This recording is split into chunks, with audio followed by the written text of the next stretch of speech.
Hello and welcome from Green Screen World. This is the recap for today, Friday, September 18th, 2020. So what happened in Ms. Perdomo's Digital Academy classroom today? Well, this morning we started with a morning meeting. Our meeting is usually cut a little short because of STEM Lab, but the students got to go to STEM Lab with Ms. Gatson. They've been talking about black holes and they've been plotting stars because that is our next unit in science, is going to be on stars, galaxies, and planets. We have been just working on getting our work done in the classroom here in science for lessons 1, 3, and 5. Those are the more content heavy, more you have to read and understand vocabulary. All of the hands-on activities like lesson 2 and lesson 5, Mrs. Gatson did in STEM Lab with them the previous week. So as we are coming to the end of our unit in What is Science, the students are going to review on Monday and then they're going to take an assessment on Tuesday for science. When we came back from our STEM lab, we did shout outs. So many good shout outs today. I feel like there was close to 19 to 20 positive shout outs to friends, being helpful, shout outs to just teachers, all kinds of beautiful things. And so it just warms my heart that we're showing gratitude and appreciation of each other. We also then, after we did shout outs, we did Leader of the Week. Our Leader of the Week is Halen.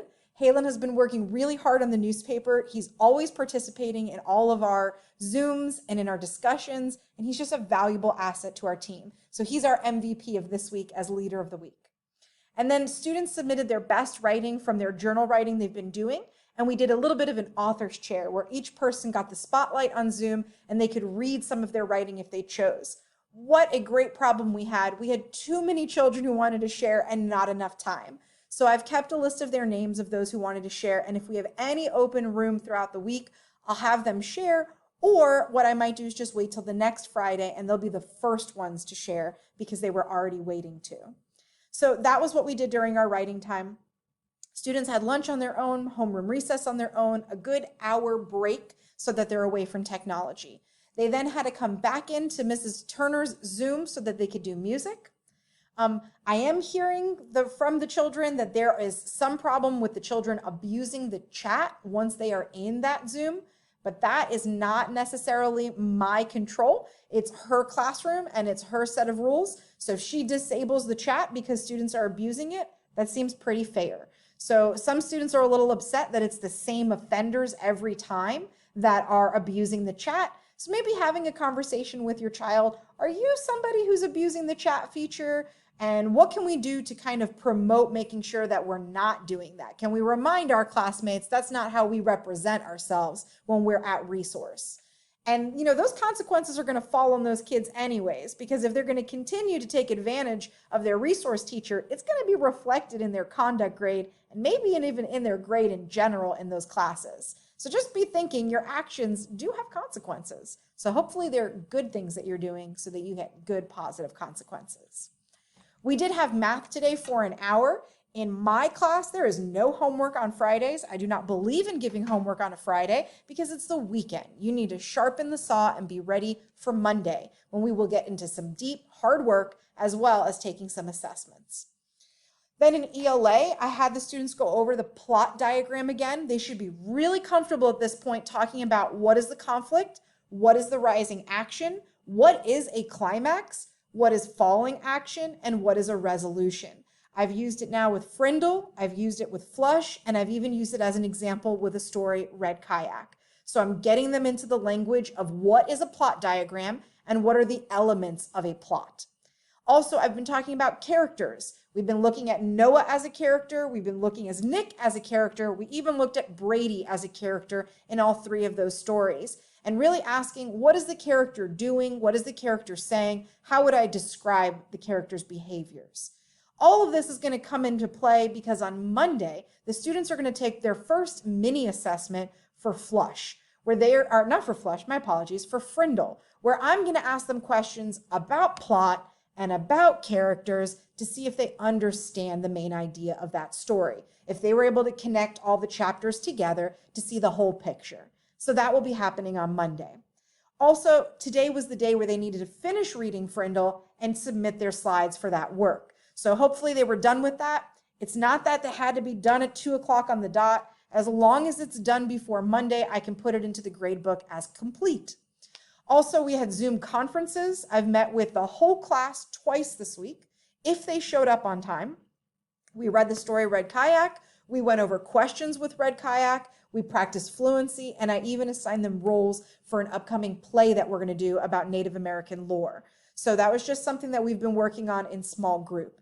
At the very end of the day, I absolutely love how Fridays end with the spirit celebration. That was the time where each of the houses get to try and unify themselves and present their spirit for their house.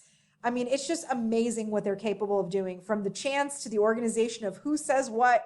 It's just absolutely delightful. So currently it is the Rev House that did the best, because they just had so many owls and they were just so ready and prepared.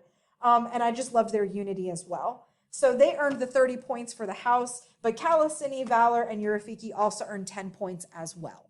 I told the students that currently Kalasini is in the lead when it comes to total house points. Rev is just behind them, very close, and then it's Valor, and then it's Urafiki. But there's way more points that I need to add this weekend, so those numbers will change, and we'll check the scoreboard again on Monday. If we wrote inside of the agenda, it was not a whole lot, so let me just go ahead and make my screen a little bit bigger for you. We pretty much just wrote in here that the Frindle slides are due today, that we are reading a play, that Native American folk story called How Grandmother Spider Stole the Sun, and that each person now has a part, so they know which lines that they're going to have to read out loud, and they can practice those ahead of time. I also told them there's no homework for spelling other than it's happening on Monday. So if you feel like you're not ready for the spelling test, before Monday, go over those words again. So far, I've suggested doing a pre-test, copying down their words, making flashcards, making a memory game. So at this point, take a break. Maybe on Sunday, go over those words you might not know again. And by Monday, you should feel ready for your spelling test. In math, again, there's no homework. And in science and social studies, it was just a matter of making sure you did your work from this week. So going back and checking that that work has been submitted in Canvas doesn't mean I've graded everything, because I'm behind on grading, but definitely just making sure that you have submitted it.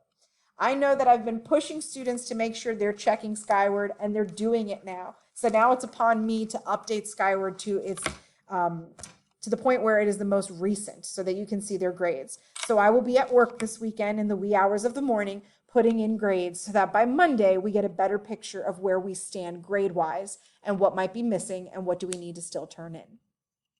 With all that being said, I'm really impressed again with the newspaper. I hope you get the chance to check out the digital newspaper that the news crew created. I was like a proud mama running around the school all day telling other people about what amazing work that they did. Truly, it was amazing. So I am so proud of this class, and I am so lucky to be a teacher of these wonderful students. And again, I'm so lucky again for your support. Thank you, parents. I hope you have a wonderful weekend, and I will see you all on Monday. Goodbye.